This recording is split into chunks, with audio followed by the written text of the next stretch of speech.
Have you ever bought a share and felt unsure what you actually owned? Have you wondered why some people stay calm during market swings while others panic? And be honest. Have you ever treated a share like a quick bet instead of a real piece of a business? By the end of this walkthrough, those gaps start to close. You'll see what a share really means, where people usually mess this up, and how to fix that mindset, starting today. As we open on the first slide, the title asks a simple question. What does a share mean in business ownership? Here's the key idea right away. A share isn't paper, and it isn't a number on an app. It's participation. If you've ever checked prices more than performance, that's the first misstep. Ownership changes how you think. And if this already feels useful, you'll want the PDF handout linked here. It helps you revisit this later without noise. Moving to the agenda slide, notice the journey we're about to take. We'll clarify what a share represents, why ownership beats speculation, how power and risk connect, and what you can actually do with this knowledge. If you've ever felt overwhelmed by investing terms, this order matters. Each step builds, skip one, and confusion creeps in. Now, as we land on the next slide, here's the uncomfortable truth. Most people buy shares, but few understand them. Let me ask you, when you last bought a stock, did you feel confident or just hopeful? Hope isn't a strategy. This slide exists because many people confuse movement with progress. The fix starts with understanding. On the next slide, we hit the foundation. A share equals ownership. In plain terms, owning a share means you own a small slice of the company's assets, profits, and future decisions. Here's where people slip. They focus on price instead of the business underneath. Benjamin Graham warned about this decades ago. If you wouldn't want the whole business, why want a slice of it?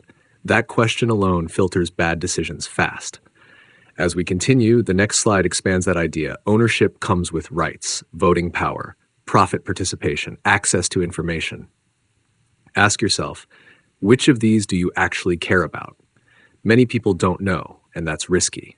Philip Fisher emphasized that understanding these rights separates owners from spectators. If you've never checked shareholder rights, that's a fixable blind spot. Now notice how the next slide tightens the lens. Percentage shapes power. More shares mean more influence, but also more exposure. Here's a common mistake. People fear dilution without understanding it. Dilution isn't always bad. Ignorance is. Brad Feld explains this clearly in Startup Investing. The fix? Always ask, after this change, what do I truly control? As we move forward, this slide clears another major misconception. Not all shares are equal. Common versus preferred, voting versus non-voting, liquidation priority. If you assumed all shares play by the same rules, that's a dangerous shortcut. Nassim Taleb reminds us that structure matters more than appearance. The fix is simple. Read the structure before trusting the outcome. Now, this next slide shifts from mechanics to behavior. Shares align how people think. When people own part of the outcome, they act long-term. If you've ever wondered why some teams care more than others, this is why. Daniel Pink's work shows ownership fuels motivation. If you treat shares like chips at a table, you'll act short-term.